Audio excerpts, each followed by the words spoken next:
Well, good morning. It's finally here. It's finally Friday. And you're looking amazing. You're looking absolutely amazing. How do you do it? Anyway, let's get straight into the meat and potatoes, as this is video 1 of 2. You've not missed one yet. But there was 2 yesterday. Did you see them both? And probably the day before that and the day before that. Yeah, that's right. If you've missed any, go find them. But what we're talking about right now is the secrecy. Nothing but secrecy. Everything being kept quiet under wraps. And look, we see many cases. We see many cases where all of the information is out there. All of the information is out there. And some of the ones that we do see that the information is all out there, they are truly horrendous, heinous crimes. So it's not like this is controlled by the type of crime as to what details you have access to. Like with regards to the Idaho 4 case, the argument has often been regarding the gag order that it is to make sure that Bryan gets a fair trial.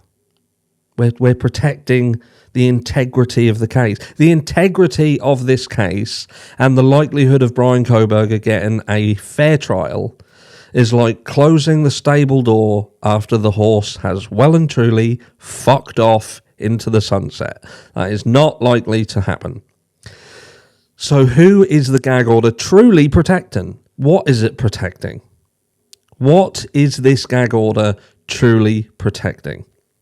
Because I do not think for 1 second that the gag order has been set in place in order to protect the integrity of the case with respect of Bryan Kohberger getting a fair trial. I just don't. Now, you can comment down below if you think that I'm wrong, because again, I am an alien to the US judicial system. I am.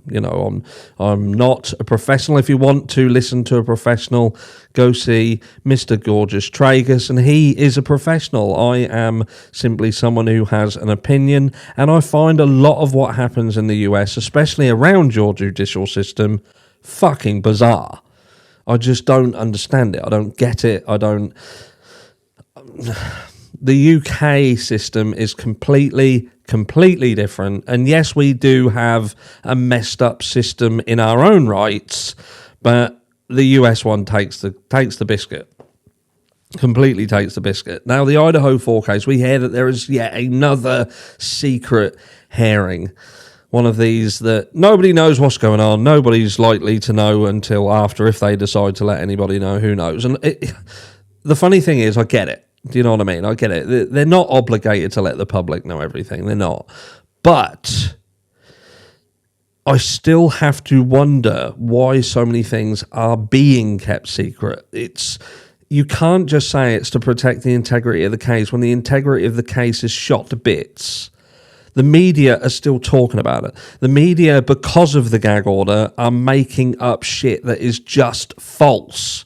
And so many people are then running with that information. And so many of the public have took elements of this information and they feel that it's real. They genuinely do. I've spoken to many people in the comments. I get many emails. Yesterday I had 800 emails in my email inbox. And, I try and make my way through, but it's an uphill climb at the moment. But you listen to people, and when they're giving you their reasonings behind why Bryan Kohberger is guilty. And look, Bryan Kohberger well and truly could be guilty. Of course he could. The knife sheath in this crime is a massive hurdle for the defense to overcome. Because ultimately, even if this guy is innocent, they do have to explain that. And they have to explain it in a way that the jury can accept that this knife sheath could have appeared on site with this accused person's DNA on it by any other method than being taken there on the night of this crime.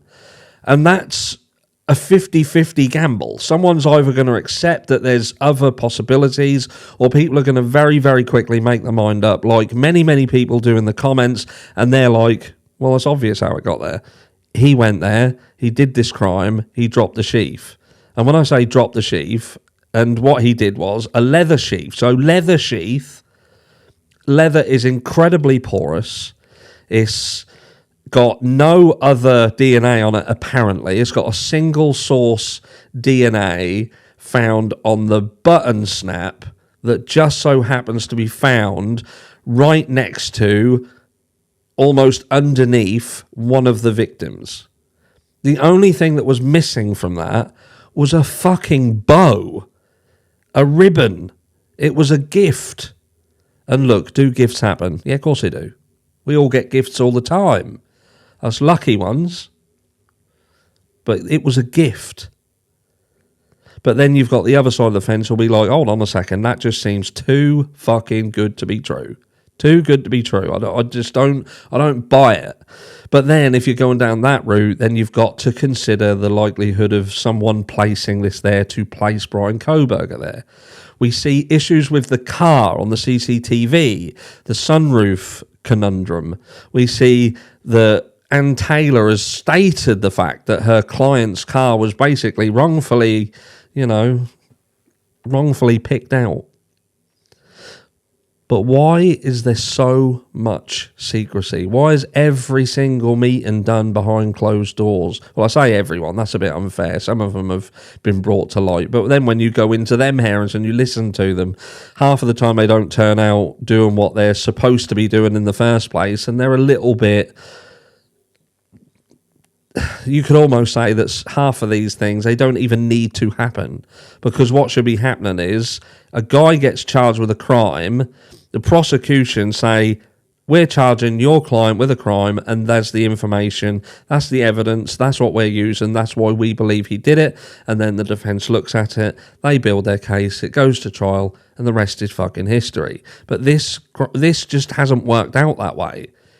It hasn't, and just everything being hidden. We still don't, for those of you who keep going on about phone bings, Bryan Kohberger being confirmed to be here, there isn't the phone data yet. The phone data has not come back yet. They're awaiting the finalised phone records to find out exactly what is going on. The issues with the car, saying that Bryan Kohberger's car is in the area, I will flat out ask again. I asked this weeks ago. That guy has a 2015 Hyundai Elantra, and that Hyundai Elantra has the capability to provide a Burla report. That is a diagnostic download that would provide information on that car as to where it was, when, how it went, which way it turned, how long for, everything. Burla do have that car in its database. So is there a forensic report from the likes of Burla? Burla are a company who do reports on cars, and they have solved crimes through, these reports that give a thorough indication of where cars have been in correlation with crimes. And Ann Taylor is coming out and saying there is nothing to connect our client. There is nothing to connect our client to these victims, which alludes to the fact that all of you people who are still turning around and saying that Bryan Kohberger had 3 of the girls he was following them on Instagram, for instance. Fuck off. He wasn't following them if you believe the defence. And I'm sure that the defence wouldn't say that if it wasn't true. It's not there. So what is there? And when you think that so many things are being hidden, what is being hidden? Who is being protected? I've even pondered on whether the gag order is protecting a specific person or even a specific alibi. I just don't know. I do not get so many things being gagged. I just don't get it. It's like in this Chad Doerman case, we now see that they're going to start implementing a gag order on that case. Why? Why would you want to put a gag order in place in that? Again, about a fair trial. They've talked about moving it. Yeah, get it moved, but don't get it gagged. We know what happened. We know what happened in that. And I know there'll be the odd person who turns around and say, no, we don't. We know what appears to have happened. We know what appears to have happened. And look, I'm not getting into that argument. The guy had a violent past. He'd had altercations with his father, and he tried to get back at his partner by doing the most heinous crime imaginable. And that's it. But what do you think? What is the true reasonings behind this gag order? And what could possibly still need to be gagged at this stage?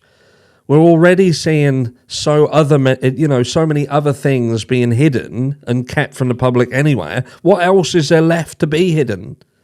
What else can they not want people to know?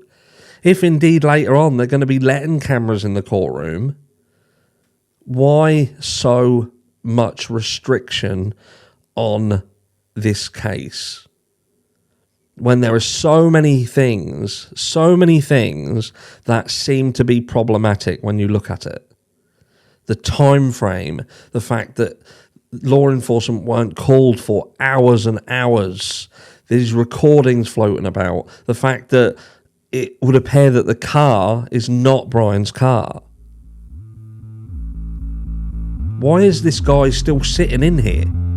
And I get the fact that he can't really walk out, but my thought process is, why was he arrested and charged so quickly in the first place? It just doesn't make sense. Anyway, a little bit of a rant. I'm going to go and chill myself out. Go have a cold shower. And I'll catch you all in the next one.